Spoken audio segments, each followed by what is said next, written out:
जब एक बार इटली के प्रधानमंत्री क्लाइमेट जब भारत की स्वतंत्रता के पश्चात भारत की यात्रा पर आए, तो एक बार जब पश्चिम बंगाल पहुँचे तो पश्चिम बंगाल के राज्यपाल ने उन्हें भोज पर आमंत्रित किया।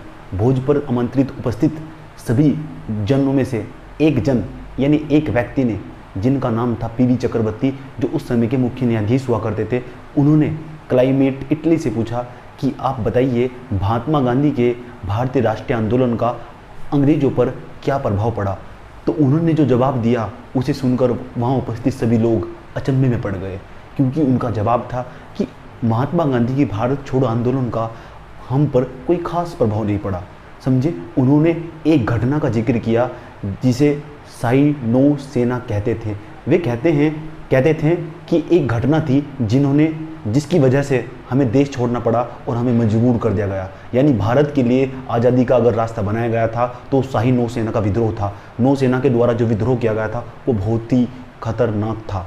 आइए जान लेते हैं, आज पढ़ते हैं सोनू सर के साथ नौशाही सेना का विद्रोह, जो फरवरी 1846 में हुआ था। 1946 में फरवरी 1946 में एक विद्रोह हुआ। भारत की सेना ने अंग्रेजी सरकार, उस टाइम अंग्रेजी सरकार में कुछ भारत के सैनिक भी हुआ करते थे, तो उन्होंने भारत के सैनिकों के साथ मिलकर एक विद्रोह कर दिया बम्बई में। आइए कहानी सुनाते हैं आपको, ले चलते हैं एक शाही नौसेना के विद्रोह की ओर। उस कहानी को सुनने के बाद आपके जो भी पर्सन होंगे एकदम क्लियर हो जाएंगे, क्लियर कट। ये विद्रोह बहुत ज़्यादा ज़रूरी है, क्योंकि इसका सबसे ज़्यादा देश को आज़ाद कराने में सबसे ज़्यादा योगदान है। आइए समझते हैं, एक बुक का जिक्र करते हैं आपके सामने। एक किताब है अनटोल्ड स्टोरी। देखिए, किताब है संचार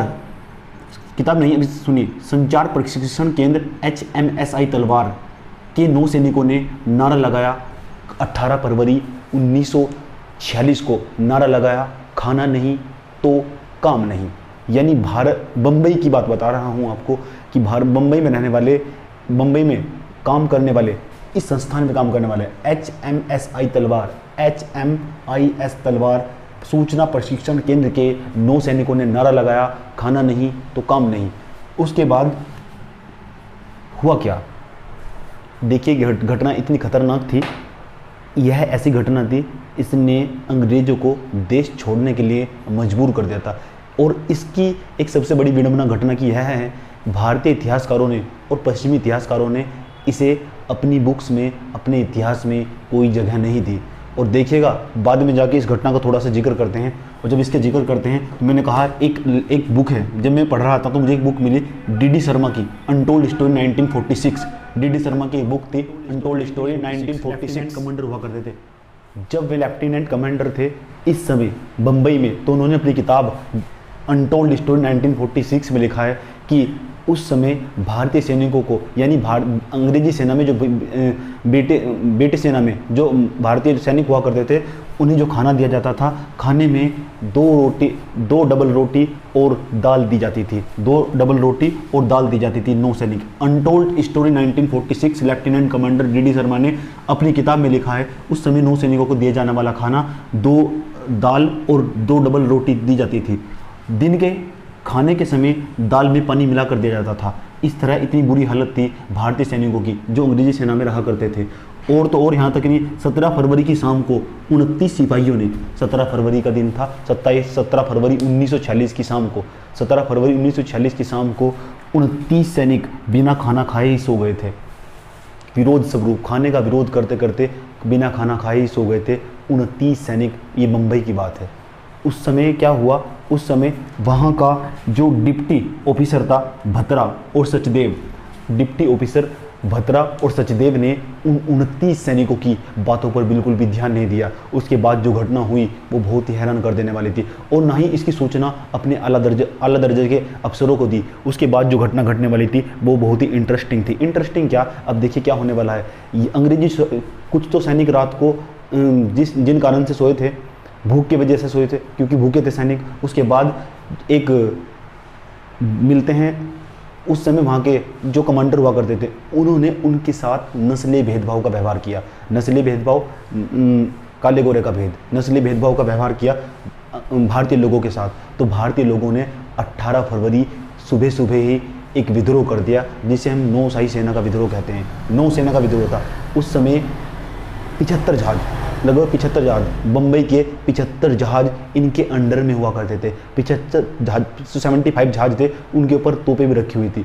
तोपों का मुंह, और सेना ने आग्रह किया, अगर आपने हमें हमारे साथ युद्ध करने की कोशिश की तो हम तोपों का मुंह, 4 इंच वाली तोपों का मुंह हम गेटवे ऑफ इंडिया और बड़ी बड़ी इमारतों की ओर मोड़ देंगे, यानी इन्हें ध्वस्त कर दिया जाएगा। इस तरह की चेतावनी नौसेना के द्वारा दे दी गई। और यही नहीं, यह कहानी घटना धीरे धीरे आगे बढ़ती रही। आइए देखिए, आपसे प्रश्न पूछा जाएगा शाही नौसेना का विद्रोह कब हुआ? 1946 को। कब?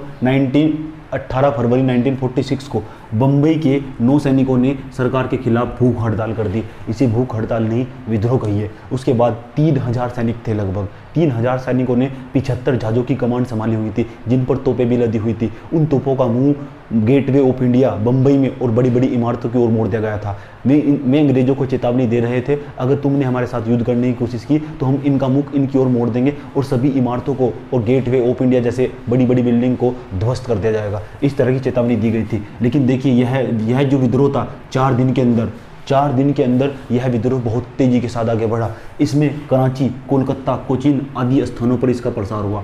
कराची, कोलकाता, कोचीन आदि स्थानों पर इसका प्रसार हुआ धीरे धीरे।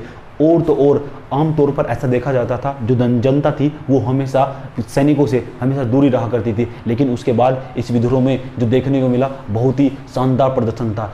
अभी जो दिल्ली यूनिवर्सिटी के प्रोफेसर अनिरुद्ध पांडे अपनी बुक डिस्पायर होप्स, उनकी बुक थी एक होप डिस्पायर, उन्होंने इसमें लिखा है कि जब यह विद्रोह हुआ तो बम्बई के लगभग 20,000 लोग सैनिकों के समर्थन में अंग्रेजों के विरुद्ध आंदोलन में उतर आए थे। विद्रोह में उन्होंने सैनिकों का कदम से कदम मिलाकर साथ दिया था। अब इस विद्रोह ने यह दिखा दिया था कि अब जो सेना है वो अंग्रेजों के साथ नहीं, अब वो भारतीयों के साथ होगी। और जब यह विद्रोह हुआ तो इसमें अंग्रेजों के हाथ पांव फूलने शुरू हो गए थे। कहानी को आगे ले चलते हैं। कौन कौन शामिल था इसमें? 78 जहाज थे, मैंने बताया आपको। 20,000 से अधिक इसमें सैनिक भी थे।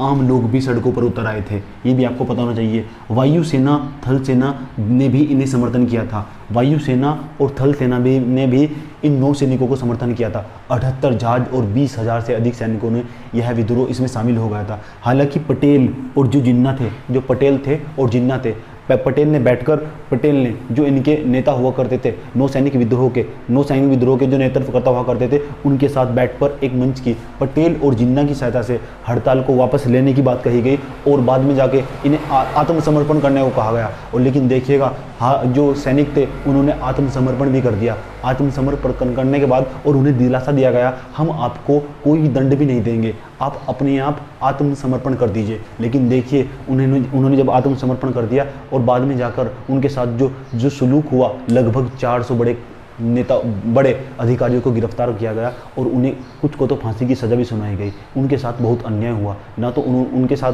न्याय भारत के लोगों ने किया और न ही न्याय अंग्रेजी सरकार ने किया। समझे, कुछ की तो नौकरी भी चली गई। कुछ उन्होंने बहुत सारी किताबें लिखी, मैं पढ़ रहा था उनकी किताबें। पटेल और जिन्ना के कारण हड़ताल वापस ले ली गई और आत्मसमर्पण तक कर दिया गया। उसके बाद विद्रोह का कारण क्या था? नौसैनिकों का मुख्य शिकायत खराब भोजन का कम वेतन और उनके खिलाफ अपनाई जाने वाली रंगभेद की नीति, इसका मुख्य कारण था। आपसे प्रश्न पूछा जा सकता है, नौशाही सेना का सैनिक विद्रोह, नौशाही सेना का जो विद्रोह हुआ था उसका प्रमुख कारण क्या था? तो एक रंगभेद की नीति अपनाई गई थी, वो मैंने आपको भी बताया है। आपको इनकी जो मुख्य शिकायत थी, खराब खाना और कम वेतन था। खाना भी खराब देते थे और वेतन भी कम देते थे। उसके बाद इनके खिलाफ रंगभेद की नीति अपनाई जाती थी।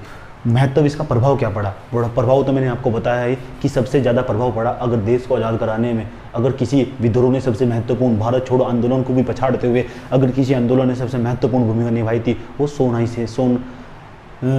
शाही नौसेना का विद्रोह था। उसके बाद नौसैनिकों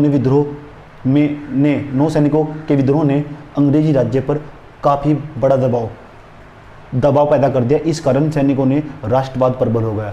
इसका एक प्रभाव यह पड़ा कि जो सैनिक थे उनके अंदर का राष्ट्रवाद जाग उठा और उन्होंने नौकरी को पछाड़ते हुए इस तरह का विद्रोह कर दिया था। यानी लोग समझ चुके थे कि अब काम चलने वाला नहीं है, देश को आज़ाद करना ही होगा। इस घटना ने ब्रिटिश उपनिवेशवाद को गहरी चोट पहुंचाई। जो ब्रिटिश उपनिवेशवाद था उसे बहुत गहरी चोट पहुंचाई थी। जैसे मैंने आपको स्टार्टिंग बताया था कि जो क्लाइमेट इटली है वे क्या कहते हैं। उसके बाद इस घटना से आम सैनिकों के साथ जो आम आदमी, जो आम लोग हुआ, आम जनता हुआ करती थी, वे भी सैनिकों के साथ हो गए। इसका बहुत ज़्यादा प्रभाव पड़ा। और यहाँ इसके बाद, इस विद्रोह के बाद जो अंग्रेज थे उन्होंने अपना बोरिया बिस्तर बांधना शुरू कर दिया था। वे लिखते हैं, अनेक प्रकार की किताबें लिखी गई हैं। उन किताबों को अध्ययन करने पर पता चलता है महात्मा गांधी के भारत छोड़ो आंदोलन का इतना प्रभाव नहीं पड़ा जितना शाही नौसेना के विद्रोह का बहुत ज़्यादा व्यापक प्रभाव पड़ा। और क्लाइमेट इटली ने पश्चिम बंगाल में जब भोज पर नाश्ता कर रहे थे, है ना, जब खाना खा रहे थे, उन्होंने साफ तौर पर कहा था और वहाँ उपस्थित सभी लोगों को अचंभे में डाल दिया था। कहा था अगर हम पर सबसे ज़्यादा कोई प्रभाव पड़ा था वो शाही नौसेना का विद्रोह था। समझे, ये कहानी थी शाही नौसेना के विद्रोह की। और शाही नौसेना के जो सैनिक थे उन्हें गिरफ्तार कर दिया गया और कुछ को तो बिना ही सैलरी के, जो ब्रिटिश से आए थे उन्हें ब्रिटेन वापस भेज दिया गया बिना ही सैलरी के, और कुछ की नौकरी तक की चली गई। समझे। चलिए मिलते हैं। तो ये शाही नौसेना का विद्रोह था और इनका इतिहास में इन्हें बहुत कम जगह दी गई है। अगर आप भारतीय इतिहास पढ़ने की कोशिश करेंगे, मॉडर्न हिस्ट्री, इतना तो मैंने आपको बताया। ये तो मैंने कहीं से ढूंढ कर फैक्ट निकाले हैं, खोज कर फैक्ट निकाले हैं। इतने फैक्ट नहीं लिखे गए हैं, यानी बहुत भारतीय इतिहास में नाम मात्र की जगह दी गई है। आप देख लीजिए कितना बड़ा व्यापक प्रभाव पड़ने वाला है। अगर भारत अंग्रेज छोड़कर गए थे तो उनमें से एक बहुत बड़ा महत्वपूर्ण कारक था शाही नौसेना का विद्रोह। अंग्रेजों का सब जाने का कारण शाही नौसेना का विद्रोह था। क्यों? अगर किसी सेना के अंदर अगर सैनिकों के प्रति अगर सेना में विश्वास ही ना रहा हो तो सेना किस काम की? अगर सेना ही नहीं रहेगी, सेना को अंगरक्षक, जनरक्षक, सेवा रक्षक करने वाला, जब इनकी कोई रक्षा करने वाला ही नहीं होगा तो फिर काहे की सेना और काहे का शासन, काहे का प्रशासन। समझे। तो आप सोच सकते हैं इनका कितना, इस विद्रोह का जो 18 फरवरी 1946 को हुआ था उसका कितना व्यापक प्रभाव पड़ा होगा। आज के एपिसोड में इतना ही रखते हैं। इजाज़त दीजिए। धन्यवाद।